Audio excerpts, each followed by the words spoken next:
Você já parou para pensar por que a Bíblia registra tantos nomes? Quando abrimos algumas páginas da Bíblia, encontramos listas de nomes. Podemos pensar, será que isso realmente é importante?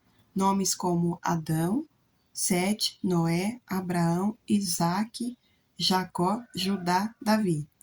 À primeira vista pode parecer apenas uma longa lista de pessoas que viveram há milhares de anos. Mas existe algo muito maior por trás dessas genealogias. A genealogia da Bíblia conta a história. Uma história de família, gerações, promessas, quedas, recomeços, principalmente da maneira como Deus conduziu a história até a vinda de Jesus. Hoje vamos viajar por essas histórias. Vamos voltar até Adão, passar por Noé, Abraão, Isaque, Jacó e Davi, e chegar até Jesus. Bom, no final você vai perceber que aqueles nomes que por muitas vezes pulamos durante a leitura da Bíblia têm uma mensagem poderosa, porque na Bíblia nenhum nome está ali por acaso. Adão, o começo da humanidade. A primeira grande genealogia da Bíblia começa com Adão, em Gênesis. Encontramos a criação do ser humano e depois a sequência das gerações. Adão teve filhos, seus filhos tiveram filhos, e assim uma geração foi dada lugar à outra. Um dos nomes importantes nessa sequência é Sete. Sete aparece depois da história de Caim e Abel e passa a fazer parte da linhagem apresentada em Gênesis 5. A Bíblia então começa a mostrar uma sequência. Adão, Sete, Enós, Cainã, Malael, Jared, Enoque, Matusalém, Lamaque e Noé. É aqui que existe algo interessante. Quando lemos nomes rapidamente, talvez não percebemos a importância dessa sequência, mas ela mostra que a humanidade continuou sendo formada de geração após geração. E entre esses nomes existe uma pessoa que merece destaque, Enoque. Bom, na Bíblia diz que Enoque andou com Deus. Isso nos mostra que, em meio a uma humanidade marcada pelo pecado, havia pessoas que buscavam viver em comunhão com Deus. Bom, Noé, um novo começo. Então chegou Noé. Então chegamos até Noé. Noé aparece em um momento extremamente importante da história bíblica. A humanidade havia se corrompido profundamente e Deus anunciou o julgamento através do dilúvio. Mas Noé encontrou graça diante de Deus. Noé teve 3 filhos, Sem, Cã e Javé. E a ordem fica assim, né? Sam, Sem, Cã e Javé. Depois do dilúvio, a Bíblia apresenta esses 3 filhos da origem de diferentes povos e famílias da terra. E aqui percebemos novamente uma característica da genealogia bíblica. Elas não servem apenas para dizer quem era filho de quem. Ela nos ajuda a mostrar como uma história da humanidade continuou depois do grande dilúvio, de grandes acontecimentos. O mundo antigo havia sido destruído pelo dilúvio, mas Deus preservou Noé e sua família. A história continuará e algumas gerações depois encontramos outro personagem fundamental, Abraão. Por que as genealogias são tão importantes? Bom, talvez agora você esteja pensando, mas afinal, por que eu deveria prestar atenção na genealogia da Bíblia? Bom, primeiro porque elas nos ensinam que Deus trabalha através das gerações. Uma pessoa pode não ver o resultado de algo que começou na sua própria vida. Abraão não viu todas as gerações que vieram depois dele. Davi não viu tudo o que aconteceria com sua descendência, mas as promessas continuaram avançando pela história. Bom, agora vamos falar de Abraão. Abraão é um dos personagens mais importantes da Bíblia. Deus chamou Abraão, fez uma promessa: sua descendência será numerosa. Sua descendência seria numerosa e através dele seriam benditas todas as famílias da terra. Bom, a sequência é assim: Abraão, Isaque, Jacó. Isaque teve 2 filhos, Esaú e Jacó.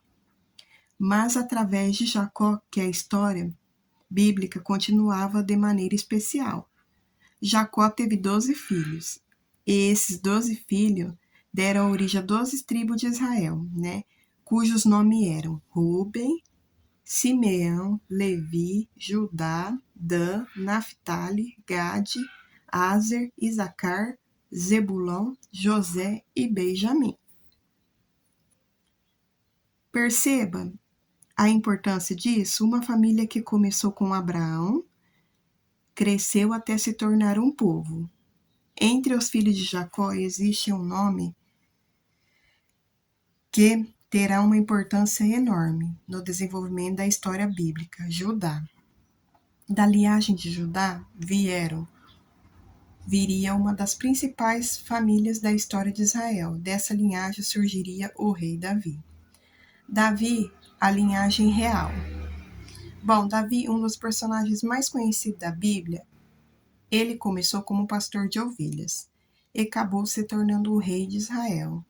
Mas a importância de Davi não está apenas em ter sido um grande rei. Deus fez uma promessa relacionada à sua descendência. A chamada aliança dádiva está ligada à promessa de um reino, de uma linhagem que teria grande importância na história bíblica. Por isso, quando chegamos no Novo Testamento, encontramos genealogias que fazem questão de relacionar Jesus à linhagem de Davi. Bom, a sequência é Judá, Davi, Jesus apresentado como filho de Davi. Isso não é apenas um título, é uma declaração sobre sua identidade, sobre o cumprimento de promessas feitas anteriormente. A genealogia de Jesus. Quando chegamos ao Evangelho de Mateus, encontramos uma das genealogias mais conhecidas da Bíblia, né? Mateus começa o seu evangelho apresentando o livro da genealogia de Jesus Cristo, filho de Davi, filho de Abraão. Bom, Mateus inclui algumas mulheres que tiveram papéis importantes na história bíblica, né? Que são elas Tamar, Raabe, Ruth, Betseba. A genealogia de Jesus não apresenta uma história humana perfeita. Ela apresenta uma história cheia de pessoas reais, pessoas com histórias difíceis, pessoas que enfrentaram perdas, pessoas que cometeram um erro, pessoas que foram surpreendidas pela vida e mesmo assim Deus continua conduzindo a história. A genealogia de Lucas, não existe outra genealogia de Jesus no Novo Testamento. Ela aparece no Evangelho de Lucas, no capítulo 3. Lucas leva a genealogia de Jesus até Adão. Ou seja, enquanto Mateus começa destacando Abraão, Lucas vai ainda mais longe, chegando até o primeiro homem. Adão, Noé, Abraão, Jesus. Então, da próxima vez que você abrir a Bíblia e encontrar longos nomes em lista, não pule rápido, pare por alguns segundos e imagine que cada nome representa uma vida, uma família, uma geração, uma história. Deus está trabalhando através de cada geração para cumprir aquilo que havia prometido. A genealogia da Bíblia não é apenas uma lista de nomes, é uma lembrança de que Deus conduz a história. De Adão até Noé, de Noé até Abraão, de Abraão até Davi, de Davi até Jesus, e quando chegamos a Jesus, percebemos que toda essa história apontava para algo muito maior, a promessa que havia chegado. Bom, Adão está ligado a Noé. Noé está ligado a Abraão. Abraão está ligado a Isaac, Isaac está ligado a Jacó. Jacó está ligado às 12 tribos de Israel. Judá está ligado à linhagem real. Davi está ligado à promessa. E uma história chega a Jesus. Bom, se você gostou desse conteúdo, deixe seu comentário dizendo qual personagem da genealogia bíblica mais chama sua atenção. Se quiser continuar estudando a Bíblia dessa maneira, acompanhe próximos vídeos, porque ainda existe muita história escondida entre os nomes da Escritura. Até o próximo vídeo.